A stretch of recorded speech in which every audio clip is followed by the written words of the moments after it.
नमस्कार, हमारी खास पेशकश में आप सभी का स्वागत है। आपके साथ मैं हूं जीनत सिद्दीकी। वसुधैव कुटुंबकम भारतीय संस्कृति का मूल मंत्र रहा है। वसुधा का अर्थ होता है पृथ्वी, कुटुंब माने परिवार, यानी भारतीय संस्कृति में पृथ्वी और इस पर रहने वालों को एक परिवार की तरह माना गया है। दरअसल ये मेरा है, ये तेरा है, या अपना, ये पराये का भेदभाव छोटे हृदय वाले व्यक्ति किया करते हैं। उदार और विशाल हृदय वाले के लिए तो समस्त पृथ्वी एक परिवार की तरह होती है। इस समय कुंभ चल रहा है, तो कुंभ वसुधैव कुटुंबकम के दिव्य रूप के दर्शन भी हो रहे हैं। बड़ी तादाद में विदेशी श्रद्धालु भी प्रयागराज पहुंचे हैं। कुंभ में देश के कोने कोने से लोग पहुंच रहे हैं। न कोई किसी की जाति पूछता है, सब आते हैं, त्रिवेणी में डुबकी लगाते हैं, प्रसाद भी साथ में ग्रहण करते हैं, अपने घरों को लौट जाते हैं। ऐसा दिव्य नजारा दुनिया में कहीं नहीं दिखाई देता।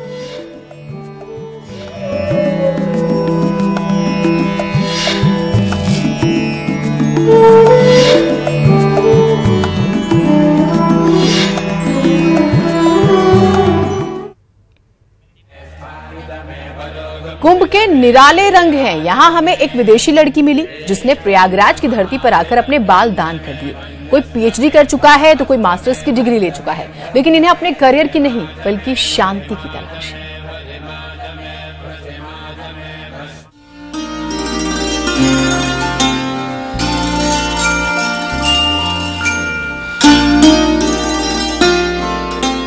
कुंभ की कथा अद्भुत है। कुंभ विदेशियों के लिए भी आकर्षण का केंद्र बना हुआ है। विदेशी यहाँ की संस्कृति से बेहद प्रभावित हैं। माथे पर चंदन का टीका लगाए और सफेद वस्त्र धारण किए विदेशी भगवान की आराधना में लीन हैं। 30 साल की यह विदेशी महिला यहाँ की संस्कृति से इतनी प्रभावित हुई कि उसने अपने बाल ही दान कर दिए। कुछ ने मास्टर्स की डिग्री की है, लेकिन उनका कहना है कि आध्यात्मिक शांति से बढ़कर और कुछ नहीं। It's part of the initiation of Guru Diksha, so formal acceptance of Saima as my master and as the disciple. Because this is everything. Yeah. I don't feel like my life as struggle is necessary. When I focus on my sadhana, my practice on Ma, everything just comes. Well, I wouldn't say I've chosen a different path. I'm a PhD student myself, so I'm also having a career and focusing on that. And on side of this, well, or in addition to that more, I also have a spiritual life. I don't think the two are opposite in any way.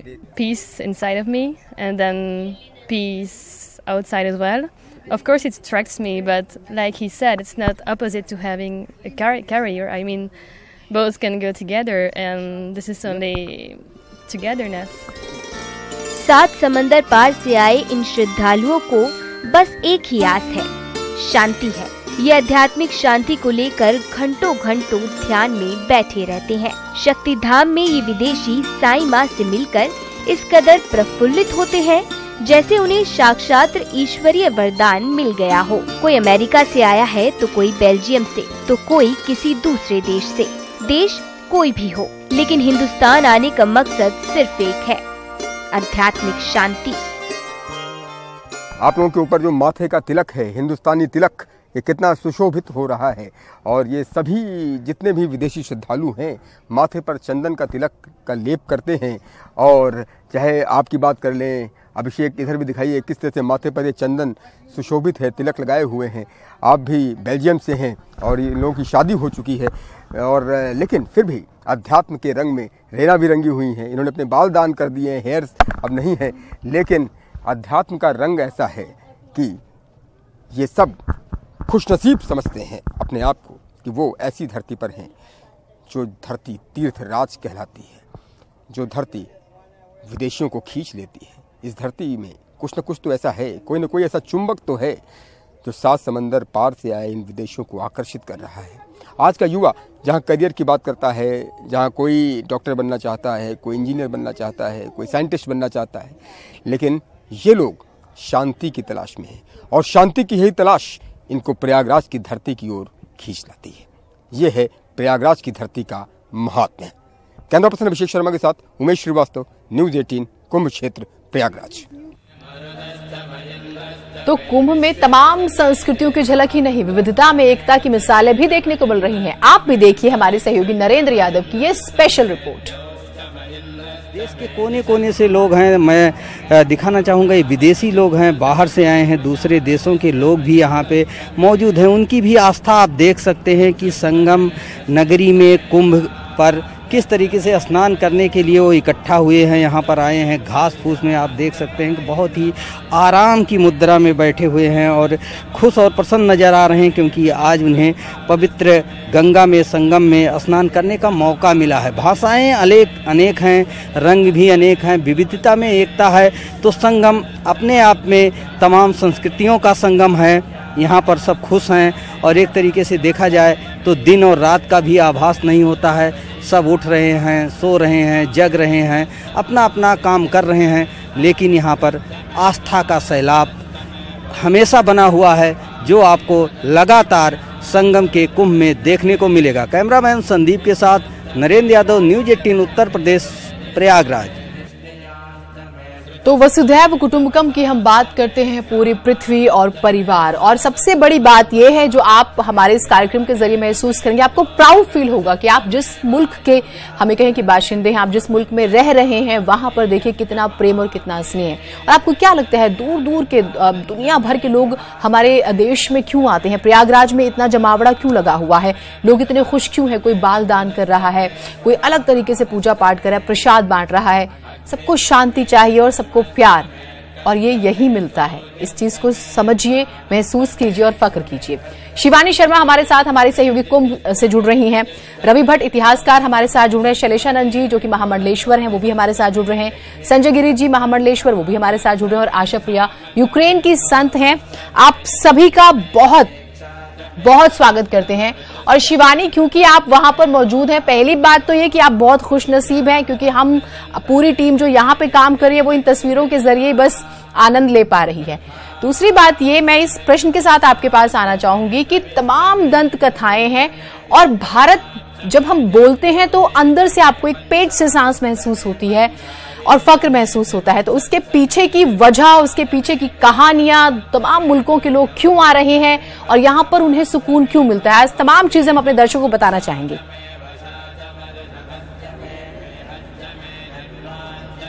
बिल्कुल जीनत, ये वाकई में सौभाग्य की बात है कि हम यहाँ पर मौजूद हैं तीर्थ राज प्रयाग में, जिसे इस ब्रह्मांड का केंद्र बिंदु भी कहा जाता है। यहाँ ऐसा लग रहा है जैसे जितने भी देवता हैं वो खुद प्रकट हो रहे हैं। हर एक नर में नारायण हमें दिखाई दे रहा है और ये किसी चमत्कार से कम नहीं है जीनत। जब प्रयागराज में कुंभ होता है तो वाकई में ऐसा लगता है जैसे पूरी दुनिया इस कुंभ के विस्तार में सिमट आई है। सारे रंग एक साथ दिखाई देते हैं, आस्था के रंग हों, प्रेम के रंग हों, त्याग के रंग हों, मोक्ष प्राप्ति की कामना के रंग हों। और यहाँ सबसे बड़ी बात यही है कि कोई भेदभाव नहीं। माँ गंगा की जो निर्मल धारा है वो सभी के लिए एक जैसी है। सभी एक साथ उसमें जाते हैं और माँ त्रिवेणी में डुबकी लगाते हैं और वही आशीर्वाद, वही स्नेह और वही पवित्रता उन सबको मिलती है। उनके मन को उसी तरह से माँ गंगा शांत करती हैं। तो कोई भेदभाव नहीं और यही शायद सबसे बड़ा सौंदर्य है इस प्रयागराज कुंभ का। और हम लगातार बात करते आ रहे हैं आज, क्योंकि हम बात कर रहे हैं पौष पूर्णिमा का स्नान है। हमने अपने दर्शकों को सुबह से ही दिखाना शुरू किया कि किस तरह से आस्था की डुबकी में लोग सराबोर हो रहे हैं। लेकिन जब हम बात कर रहे हैं कुंभ को वसुधैव कुटुंबकम, यानी इस पूरी दुनिया में दुनिया को एक परिवार की तरह समेट लिया है इस कुंभ ने।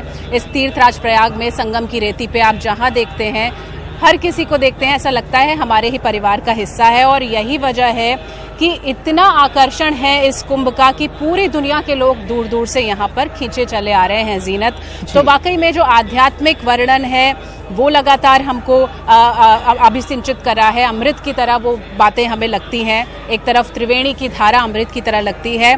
तो जो लोग यहाँ पर आते हैं उनसे भी हम बातचीत करेंगे। खासतौर पे हमने आज अपने जो मेहमान हैं, जो विदेशी संत हैं, उनसे बात करने की हम कोशिश करेंगे। उसके अलावा जो धर्म ध्वजा के रक्षक हैं हमारे संत, वो भी हमारे साथ हैं जीनत। तो उन्हीं से जानने की कोशिश करेंगे। शैलेशानंद जी महामंडलेश्वर हमारे साथ हैं। शैलेशानंद जी, पहला सवाल मैं आपसे ही करूंगी कि आखिर क्या आकर्षण है ये कि दूर दूर से सारी दुनिया एक साथ सिमट आई है इस कुंभ के विस्तार में? देखिए माता, ये कुंभ सिर्फ और सिर्फ आध्यात्मिक कुंभ नहीं है जी। ये शरीर का कुंभक है, मन का कुंभक है, बुद्धि का कुंभक है, आत्मा का कुंभक है। सैकड़ों करोड़ों लोग यहाँ पर उपस्थित हैं शारीरिक योग श्रम के आधार पर। मानसिक अवधारणाओं के आधार पर बना हुआ यह मनुष्य मन से बना हुआ है। तो यहाँ पे मनोमय के अंदर भी काफ़ी सारी संरचनाएं आपको देखने को मिलेंगी और बौद्धिकता का आधार है ये विचार मंथन। इस विचार मंथन के अंदर बहुत सारा अमृत निकल करके आना है और विष को अलग कर दिया जाना है। आत्मिक अभिव्यक्ति तो है ही विलुप्त सरस्वती की तरह कि हम हमारी आत्मिक अभिव्यक्ति से आध्यात्मिक अवधारणा को पुरजोर तरीके से स्थापित कर सकें। इसलिए कुंभ निश्चय ही एक बेहद महान उत्सव है जो कि मानव जाति के लिए गौरव का विषय है।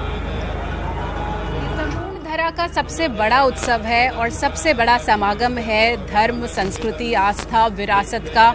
और वाकई में इसका वर्णन करना शब्दों में बहुत ही कठिन है, क्योंकि जब हम यहाँ आते हैं जो अनुभव हमें यहाँ होता है कुछ कहा नहीं जाता, उसे सिर्फ महसूस किया जा सकता है। और शायद यहाँ आने वाला हर व्यक्ति उसको अनुभव को महसूस करता है, वो ऊर्जा हमें मिलती है, एक आध्यात्म की तरफ जो हमारा जुड़ाव है वो हम सब महसूस करते हैं। आशा प्रिया हमारे साथ हैं, यूक्रेन से हैं। ये विदेशी संत हैं जो यहाँ चली आई हैं कुंभ के इस विस्तार में, कुंभ के इस उत्सव में। आशा, आपसे जानना चाहेंगे आपको क्या यहाँ ले आया है? What brings you here? Good morning to everybody. Well, the idea of Kumbh Mela brought me and a lot of foreigners from Western world here because nowadays Western world is in its stagnation. Ji. It has come to a certain dead end.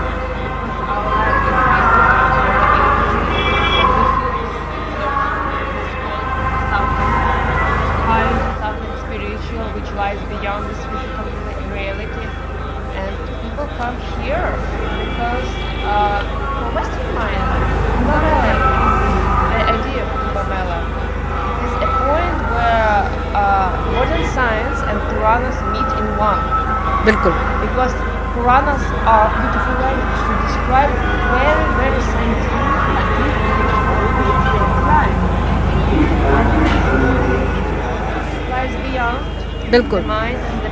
आशा का कहना है कि विज्ञान छुपा है कुंभ के इस आध्यात्म के साथ। पुराणों का जिक्र ये कर रही हैं, यानी जो आस्था है वो विदेशी संतों में भी इतनी है कि वो पुराण जानते हैं, पुराण का ज्ञान इनके पास है, कुंभ की जो महिमा है उसके बारे में इनको ज्ञान है। और ऐसे ही नहीं, कुंभ को सारी दुनिया का सबसे बड़ा उत्सव कहा जाता है। हमारे साथ महामंडलेश्वर संजय गिरी जी भी हैं। संजय जी, आपसे जानना चाहेंगे कि कुंभ में ये कैसी आस्था का चमत्कार है जो पूरी दुनिया को एक साथ कर देता है, एक रूप कर देता है? ओम नमो नारायण। महायोगी पायलट बाबा के चरणों में दंडवत प्रणाम। कुंभ एक ऐसा पर्व है जहां देश विदेश से सभी लोग आस्था लेके आते हैं, अपने गुरुओं के समर्पित होके अपने गुरु की शिविरों में ध्यान योग करते हैं।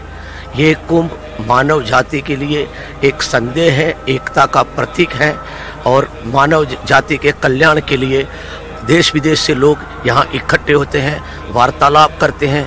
यह कुंभ वह स्थान है जहाँ पे दानव और देवताओं का युद्ध हुआ था और अमृत गिरा था।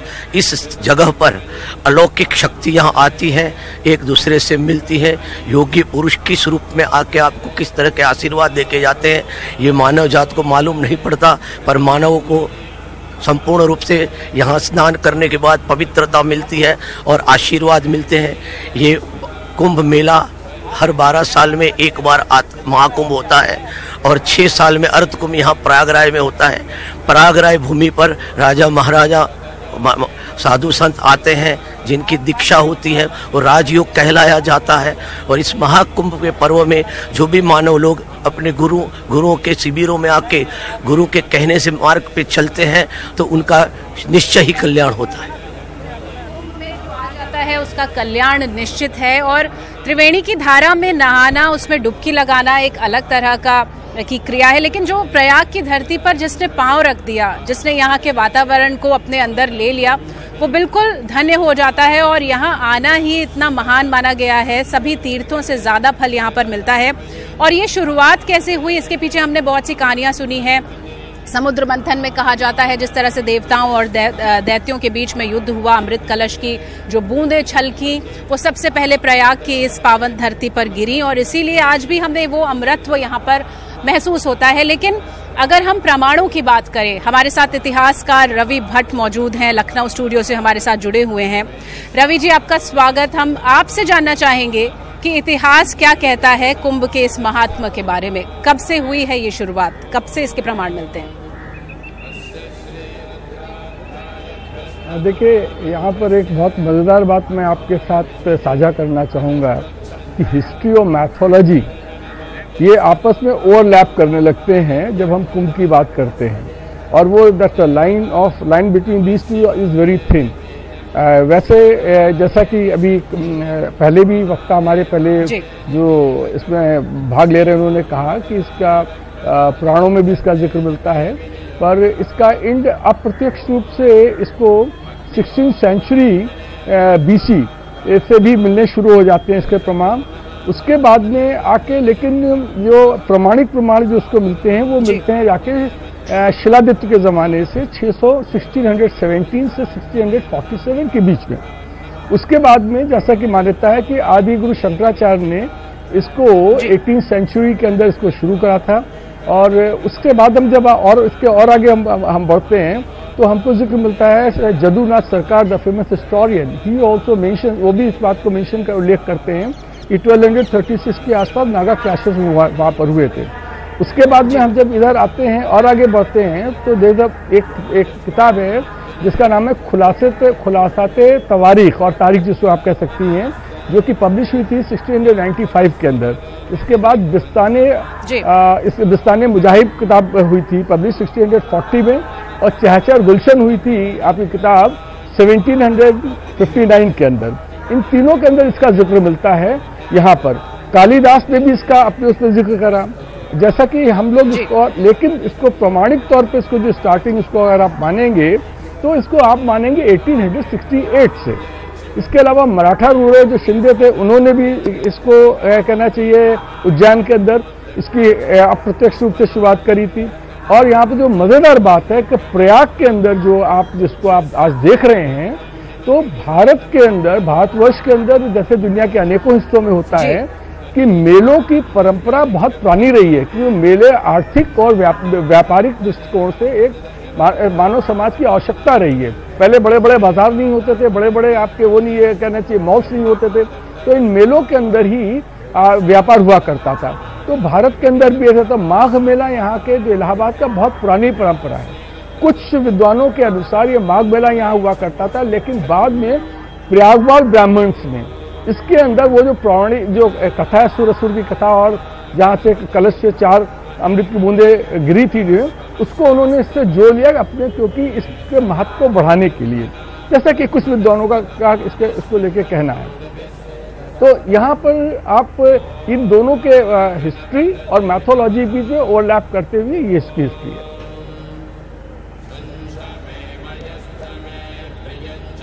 बिल्कुल, तो प्रमाण भी हैं, लेकिन जो आस्था का जन सैलाब है शायद वो इन प्रमाणों को नहीं जानता, वो सीधे चला आता है कुंभ में, क्योंकि उन्हें जो अनुभव होता है यहाँ पर वो वाकई में अद्भुत होता है। और इसीलिए यहाँ पर हम देखते हैं कि पूरी दुनिया का सबसे बड़ा उत्सव, हम बार बार कह रहे हैं, 45 से 55 किलोमीटर की ये जो रेंज है उसमें एक अस्थायी शहर बसता है 45-50 दिनों के लिए, और यहाँ पर हर कोई आता है। आज से कल्पवास भी शुरू हुआ है। ऐसा लगता है कि शुद्धता को अर्जित करने के लिए लोग यहाँ पर आते हैं, और जब यहाँ रहते हैं तो उन्हें एक आध्यात्मिक चिंतन का भी मौका मिलता है, एक अवसर मिलता है। और यही सब कुछ देखने के लिए विदेशी सैलानी भी यहाँ पर आते हैं, विदेशी संत भी यहाँ पर आते हैं। कुछ लोग तो सिर्फ ये जानने आते हैं कि ऐसा क्या है इस कुंभ में जो इतने लोग यहाँ खींचे चले आ रहे हैं। यूनेस्को ने इसे सबसे बड़ी अमूर्त धरोहर माना है, जहाँ पर 12 से 15 करोड़ लोगों के आने का इस बार भी अनुमान है। पहला जो शाही स्नान था, हम आपको बता दें, मकर संक्रांति का, वहाँ 2 करोड़ से ज्यादा श्रद्धालु आए, और आज अनुमान है 60 से 70 लाख श्रद्धालुओं के आने का।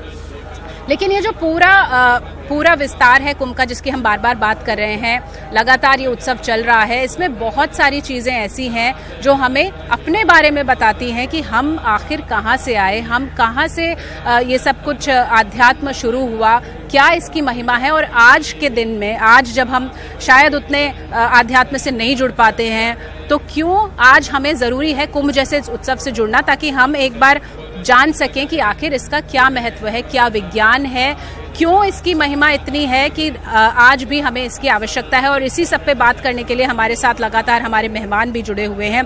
शैलेशानंद गिरी जी महामंडलेश्वर हमारे साथ हैं। शैलेशानंद जी जो इतिहासकार हैं वो बताते हैं प्रमाणों के आधार पर, लेकिन कहा जाता है कि देवता खुद यहाँ आए, खुद यहाँ ब्रह्मा जी ने पूजा की, खुद यहाँ पर भगवान राम को भरद्वाज ऋषि मिले। तो इस तरह के जो बहुत सारे अनगिनत बातें हैं प्रयाग के बारे में, क्या वही है जो यहाँ लोगों को खींच कर लेकर आता है और वसुदैव कुटुंबकम हम देखते हैं यहाँ कुंभ की इस धरती पर? देखिए, कहा गया है कि सनातन धर्मीज बिलीव इन बिलीविंग, हम लोग विश्वास करने में विश्वास करते हैं। यदि हम मनुस्मृति को देखते हैं तो उसके अंदर लिखा है वेद स्मृति सदाचार स्वस्य च प्रियात्मन एतत् चतुर्विधम प्राहु साक्षात धर्म से लक्षणम। यदि हम देखें तो हम वेदों को यदि अध्ययन करें तब भी निकल करके यही बात आती है कि अमृत कैसे प्राप्त करें। स्मृतियों पे जाए, ऋषि मुनि मनीषियों के अनुभवों पे जाए तो उसके अंदर भी अमृत निकल करके कैसे आए, इसके ऊपर निरंतर शोध है। सदाचार से हम जीवन जिए, न मैं दुखी रहूं न किसी को दुखी करूं, और स्वयं के आनंद में रहें, स्वयं से प्रेम करें। ये 4 लक्षण हैं धर्म के, और धर्म की समुचित परिभाषा यही कहती है। इतिहास हो, विज्ञान हो, ये सब तो मानस के विषय हैं। यदि पराविज्ञान की बात करें तो उसके अंदर जैसे आज पौष पूर्णिमा है, उसके लिए कहा गया आप इस समय तू ते विश्वतोम श्रेयम भवा वाजस्य संगते। जिस प्रकार से चंद्र अपनी किरणों को समुचित जीवन निर्जीवन के ऊपर निछावर करता है बिना किसी पक्षपात के, उसी प्रकार से हम ध्यानी, योगी, मानव, अश्व, किन्नर, नाग, समस्त गण यहाँ पर ध्यानस्थ हों, साधना करें और उस साधन से हम कुंभ की प्राप्ति करें। कुंभक हमारे शरीर में भी है, तथा ब्रह्मांड तथा पिंड, यूनिवर्स के अंदर भी कुंभक है, पृथ्वी के ऊपर भी कुंभक है, हमारे शरीर के अंदर भी कुंभक है। तो निश्चय ही यह कुंभ एक इशारा करता है कि हम लोग वो नहीं हैं जो हम समझ रहे हैं। मैं नहीं हूँ, मैं शरीर नहीं हूँ, मैं बुद्धि नहीं हूँ, मैं आत्मा हूँ। और वो आत्मा कौन सी? जो परमात्मा की ओर यात्रा कर रही है। बिल्कुल, तो वाकई में ये एक विज्ञान है जिसे समझने की ज़रूरत है और इसीलिए हम यहाँ पर चर्चा भी कर रहे हैं। आशा हमारे साथ है, आशा प्रिया जी जो यूक्रेन से हैं, विदेशी संत हैं, पुराणों की बात करती हैं, कुंभ में मिलने वाली आध्यात्मिक शांति की बात करती हैं। आशा, आपसे जानना चाहेंगे कैसे शुरुआत हुई कुंभ के तरफ, आप कैसे आकर्षित हुई? How did this started with you? Who introduced this belief in you? Yeah, I was a medical doctor. I had experience in medical science and in medical practice both.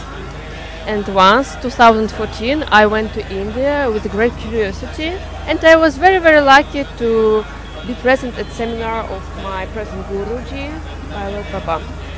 There, somehow, I first time in my life had deep spiritual experience, and that kindled such great flame of curiosity to know the hidden human potential in me that I even stopped my medical practice, and I'm here for meditation because it is an instrument to know yourself and to know the reality. जाने का ही मौका है, आशा कहती हैं, और जो आध्यात्मिक अनुभूति इन्हें हुई कुंभ में आके वो वाकई में अद्भुत थी। संजय गिरी जी महामंडलेश्वर हमारे साथ हैं। संजय जी, आपसे भी यही जानना चाहेंगे कि कुंभ की जो महिमा है वो कैसे इस संसार को जोड़ रही है, साथ ही पूरे देश को भी जोड़ रही है। तो ये जो एक रूपता है, ये कौन सा मंत्र है, ये कहाँ से आया? कुंभ का महत्व है।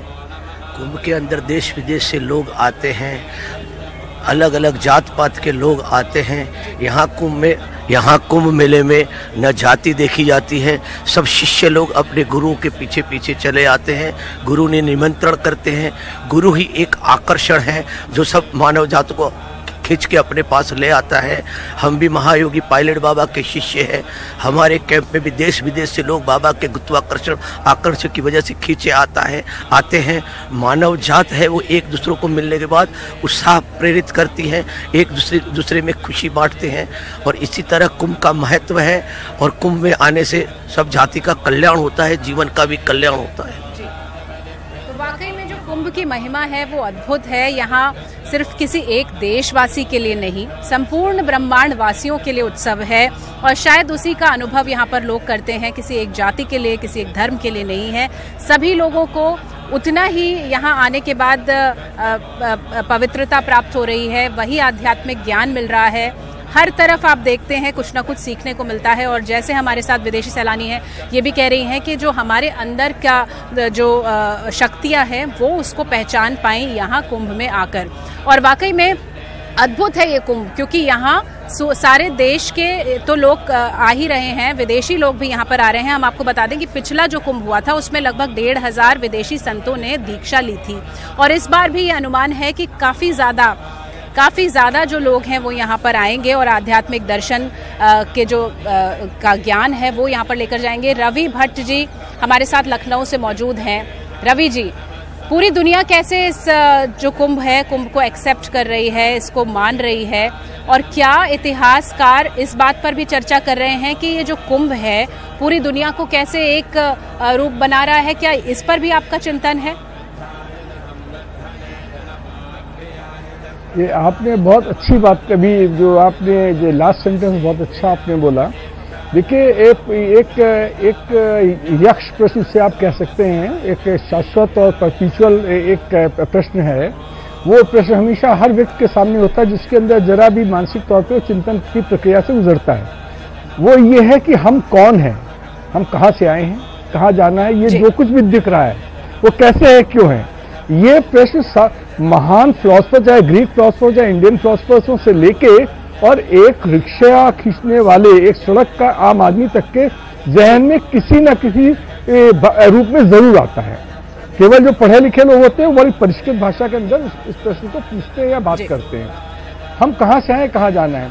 इस प्रश्न को जब भी सुलझाने की आदमी प्रयास करता है तो वो अध्यात्म की ओर, स्पिरिचुअलिटी की ओर, या कहिए एब्सोल्यूट ट्रुथ की ओर, जिसको फिलोसफर लैंग्वेज में बोला जाता है एब्सोल्यूट ट्रुथ, संपूर्ण सत्य, यानी जिसके बाद में प्रश्न करने की, जिज्ञासा करने की आवश्यकता ही ना पड़े, वो अंतिम सत्य तक पहुंचने का प्रयास हर व्यक्ति करता है। और उसके अंदर जब कुंभ जो है, जैसा कि आपने भी खुद भी कहा है और हम सब जानते हैं कि यूनेस्को की लिस्ट में है, इंटेंजिबल हेरिटेज के लिहाज से यूनेस्को की लिस्ट में हम लोग क्या है, दुनिया की सबसे बड़ी जो कांग्रेगेशन है, इंटेंजिबल हेरिटेज इसे माना गया है, दुनिया का सबसे बड़ा आध्यात्मिक समागम इसे माना गया है। आपसे हम बातचीत जारी रखेंगे, यहाँ लेना होगा एक छोटा सा विराम, जल्द लौटते हैं, कहीं जाइएगा नहीं। हमारी विशेष प्रस्तुति तीर्थराज प्रयाग से यूं ही जारी रहेगी।